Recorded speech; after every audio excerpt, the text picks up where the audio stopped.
Estamos apresentando o programa Tribuna Livre. Olá, estamos de volta com Tribuna Livre e hoje temos a honra de receber o deputado Anderson do Singeperon. Nós estávamos falando agora sobre a questão do concurso público. Nós temos aí uma necessidade, considerando a PEC que está vindo, de 3.000 agentes penitenciários. Hoje nós temos 2.400 agentes. É um número bem grande, né? Nós conseguiremos? Como é que está essa agenda positiva? O governo já deu um prazo? Já está em discussão? Como é que está isso? Então, nós fizemos uma indicação ao governo do estado, demonstrando a necessidade de efetivo, tanto na capital como no interior do estado. O governo do estado está fazendo um estudo a respeito do assunto, não tem data ainda, mas para fazer um concurso diferente do que foi feito em 2010, que fez um concurso por cidade, mas ele não fez um estudo da necessidade daquela região. E às vezes contratou pessoas além da necessidade e deixou outras regiões desguarnecidas. Então hoje o governo do estado, né, através da Secretaria de Justiça, estuda fazer um concurso, mas um concurso que atenda de fato a necessidade da região, da cidade e da unidade. E aí não precisar ficar esse remanejando para um lado, para o Porque o camarada acha que vai prestar e vai ficar naquela cidade, mas naquela cidade não tem necessidade, ele é remanejado por uma outra cidade. Sim. A gente defende isso. E nós temos trabalhando algumas frentes de luta, que já são batalhas que eu trago comigo, né, no mandato, que assumi no dia 10 de janeiro, e estou completando agora, esse mês de novembro, 11 meses de mandato. 11 meses. Então, eu tenho algumas demandas que eu carrego comigo nas minhas costas e eu tenho que resolver, e estou lutando para resolver. Eu peguei um meio mandato, né, que é o plano de cargo e salário da categoria, certo. Uma discussão muito antiga com o governo. Todas as categorias sempre tem uma discussão longa a respeito sempre tem, disso, porque né? Hoje a carreira do agente penitenciário, eu considero hoje uma das piores carreiras do estado de Rondônia. Insalubre, né? Insalubre, não estão recebendo periculosidade, periculosidade, né? conseguimos via judicial. Mas como é que está isso? Está recebendo a insalubridade, a periculosidade, os dois? Acumulado não. Não. Acumulado é vetada por uma lei do estado, a lei 2165, não permite o acúmulo das duas, que é uma discussão jurídica. Pois é, porque na verdade, pela CLT hoje, já, considerando não fora do estado, já é possível, né? Sim, pela CLT sim. Os servidores regidos pela CLT, ele já tem inclusive decisões do STF já nesse sentido, mas ainda nos servidores concursados, né, servidores estatutários, servidores estatutários já não tem esse entendimento ainda, mas nós estamos buscando.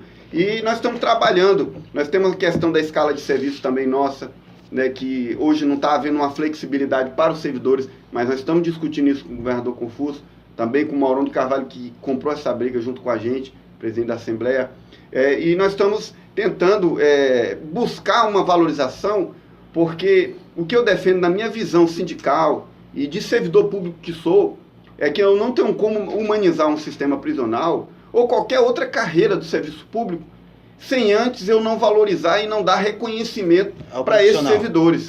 Então, um plano de carreira, ele ia trazer isso. Ele ia trazer uma carreira aonde eu vou, como servidor, vislumbrar o futuro, que é a minha aposentadoria. E hoje, a carreira dos agentes, dos sócio-educadores, está defasada. Hoje, o servidor não consegue vislumbrar um futuro.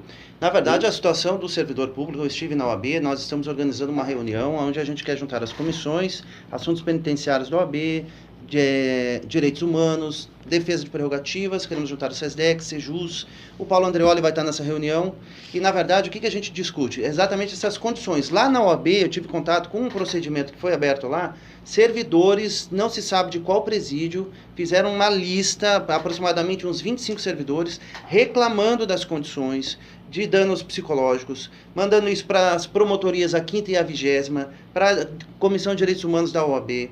Então, assim, uma situação bastante delicada. A gente percebe o quê? Que os agentes hoje, eles não estão conseguindo ajuda junto ao poder público, ao governo do estado. Então, eles estão gritando para até mesmo direitos humanos. Então, veja que e não é realmente uma situação fácil, né? Porque a situação do agente penitenciário, do sócio-educador, ela vai além da questão salarial.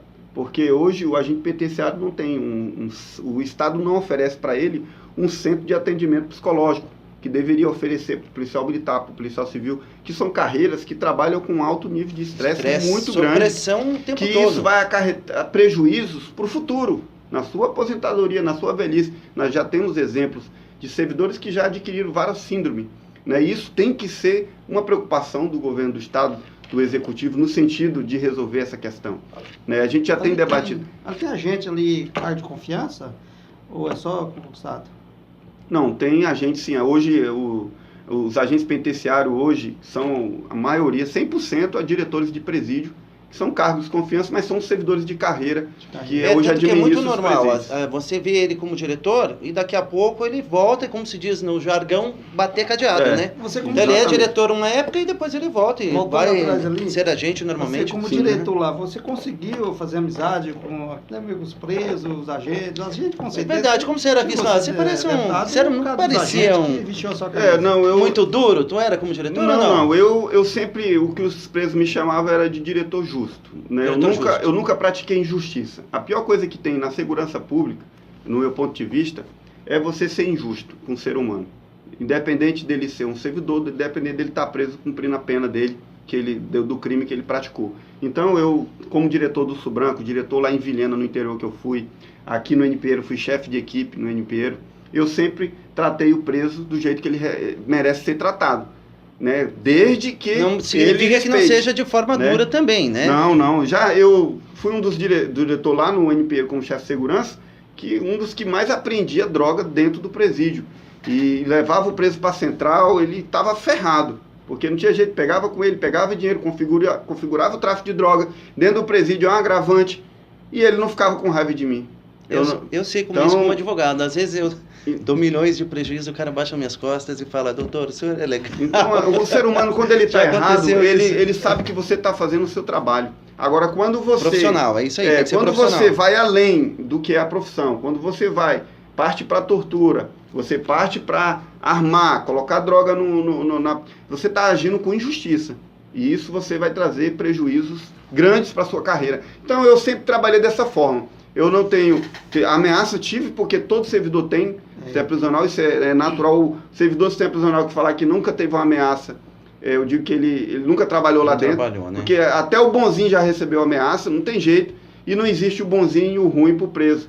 Pro preso todos são iguais, né? Aquele negócio de ficar ali cuidando daqueles presos ali, vendo abrir aquelas portas, aquelas alavancas, faz um barulho danado, uma bagunça danada, não dá um tormento do cara, não. O cara vai dormir com aquele negócio. Mas eu vou dizer, o que mais assusta dentro de um presídio, Filmato, na minha opinião, é ver uma cadeia embalada, todo mundo batendo e gritando e batendo. É você ver uma cadeia rebelada. Como bom, no seu caso... Em 2007 nós entramos no Subranco quando os presos mataram um agente penitenciário, com 4 pavilhões soltos, eles tocando fogo em colchão, quebrando tudo, e nós conseguimos controlar o presídio. Né? Já teve situação, eu como diretor do Subranco, dos presos, inclusive meu chefe de segurança da época está aqui, né, o Paulo está aqui, e uma situação dentro do Subranco, onde já tinham dado mais de 70 tiros lá dentro, e a cadeia indo abaixo, eu cheguei dentro da cadeia, pelo respeito que os presos tinham para a minha pessoa, sem fazer nada de errado, pelo contrário, respeitando, eu consegui controlar a situação, né? Consegui acalmar a situação e colocar ordem na casa. Né? Então, é você respeitando para ser respeitado. Esse era o meu lema como agente penitenciário, é meu lema como deputado estadual também. Deputado, mas eu queria relatar uma situação. Na verdade, essa reunião que a gente está organizando, ela vem porque eu tive um problema no presídio 470 e, na verdade, o que aconteceu? Eu fui visitar meu preso no sábado às 18h30 e foi me dito que não.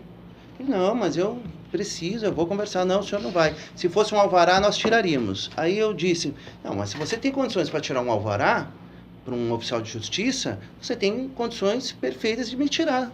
Não, mas não vamos tirar, a ordem é não tirar. Aí eu sei que eu falei, vai, aí veio o chefe da segurança, não, mas agora nós estamos tendo, não tem problema, me diga que horas eu volto. Aí eu sei que depois eu voltei, não quiseram, aí eu chamei a prerrogativa. Aí fizemos pressão na direção, houve até um pouco de animosidade realmente com a direção, aí que se permitiu. Então, assim, nessa situação eu tive problemas com o agente penitenciário. E a minha intenção era representá-lo, inclusive ele não quis se identificar. Eu falei, identifique-se. Não, vamos me identificar. Qual é o nome do senhor? Eu falei, Jefferson Silva de Brito. Agora identifique-se. Não, vamos me identificar. Eu falei, cara, você é bobo, seu nome está no livro. É fácil saber quem você é. Né? Entende? Então, assim, É difícil essa situação, porque às vezes a gente compreende, eu sou muito colaborativo com os agentes. Então eu chego lá, se não está dando, se está pagando alimentação, se é fora do horário, eu realmente respeito muito isso e tento voltar depois, vou fazer alguma coisa. Mas em muitos momentos o advogado, ele vai colaborar e ele acaba sendo prejudicado. Ele não consegue falar com o cliente, ou então no caso desses, aí depois me trouxeram o cliente com 1h10. Cheguei lá na frente do parlatório 10, eu falei, sim, mas vocês estão dormindo? Vocês precisam de 1h10 para me trazer algum preso? Tá tudo parado aqui, 1h10, aí os caras meio em tom de galhofa, quer dizer, fizeram de propósito, de me deixar um chá de cadeira. E qual foi a conclusão que eu cheguei? Que não adianta, na verdade, eu ir lá e prejudicar um servidor. Porque isso não vai resolver o nosso problema. O que vai resolver o nosso problema é a gente sentar numa mesa para conversar e fazer uma agenda positiva. Porque daí eu compreendi o quê? Que, na verdade, o advogado e o agente penitenciário, eles não são antagônicos. Eles não estão ali um contra o outro. Eles fazem parte da mesma máquina. O nosso problema é com a Secretaria de Justiça, que não dá condições, que não dá efetivo, entendeu? Onde o pessoal não consegue trabalhar, onde não tem uma assistência psicológica. A gente percebe que o cara está ali trabalhando sob pressão, trabalhando com presos, aí o advogado vai ali, bate de frente, quer dizer, o cara se descontrolou com a situação. Então, assim, falta assistência psicológica. Sim, até mesmo. Falta assistência psicológica e... então, por isso trazer o senhor aqui também. E como estamos do mesmo lado, é trazer o representante dos agentes para defender a classe. Nosso objetivo hoje foi esse. O senhor disse tudo. A gente trabalha num nível de estresse muito grande, com a falta de efetivo. São muitas atividades na unidade e algumas vezes isso atrapalha mesmo cumprir os horários com o oficial de justiça, com o advogado, né? Tem advogado que ele tem a flexibilidade que o senhor teve de esperar ali 1 hora, tem uns que não tem, né? Mas é uma questão estrutural. Agora, um fato isolado de um servidor que se excedeu no atendimento, aí isso aí eu não vou discutir, eu acho que isso tem que ser discutido via corregedoria. Porque foi abuso de autoridade. Quem impediu o advogado nas suas prerrogativas é abuso de autoridade. Poderia ser dado até mesmo uma voz em prisão. Tem que, flagrante, porque abuso de autoridade. Eu priorizo ouvir a alegação dele, não vou julgar, mas ouvir a alegação dele da atitude que ele tomou para poder tecer qualquer opinião. Mas, falando num contexto geral, a nossa maior dificuldade dentro do sistema prisional, nesses atendimentos, que eu também tive, eu tive advogados da minha forma tranquila de tratar, tive embates, tive advogado que me ameaçou me representar, né? Eu construí um parlatório, o primeiro parlatório do Urso Branco com um interfone, foi eu que construí na minha gestão, e eu tive ameaças porque eu fiz o parlatório, né? Então, assim, existe, em todas as categorias, existem as pessoas que trabalham de forma excelente e existem as pessoas que querem mas eu não culpo incomodar de alguma forma. Aí, de novo, eu falo, eu acho que é culpa do sistema, é culpa da pressão. Geral, exatamente. Eu falo que é uma grande... Às vezes o sistema de justiça é uma grande máquina de moer carne, moe tudo. Moe delegado, moe PM, moe advogado, moe cliente, moe tudo. E eu inclusive, eu liderei uma das maiores greves do sistema prisional de Rondônia, em 2013, 60 dias, e eu orientava, vamos respeitar as prerrogativas dos advogados. Tive reunião na época com o presidente da prerrogativa, reuni com eles dentro do presídio Panda, Edvan Mariano, e falei, vamos respeitar desde que tenha segurança também, porque se houve uma redução, não tem a segurança necessária, a gente não tem como atender. Eu acredito que o advogado vai entender, mas se tem a segurança, ou se a PM já está lá dentro, como aconteceu na época. Que foi, até então, da reserva teve PM que veio, não foi? Vamos impedir, é o direito garantido do advogado, também é um direito do preso. Então, acima de tudo, um direito do preso. Exatamente. Então a gente tem que respeitar. E assim eu conduzi todo o movimento por 60 dias, sem nenhuma dor de cabeça. Né? Então, sem nenhuma representação. Nenhuma representação também. Vale ressaltar. Filmato, eu vou abrir contigo para você perguntar, mas nós vamos encerrar esse break aqui e a gente volta já, tá certo? Um abraço. Estamos apresentando o programa Tribuna Livre. Obras dos viadutos da Campos Sales iniciam.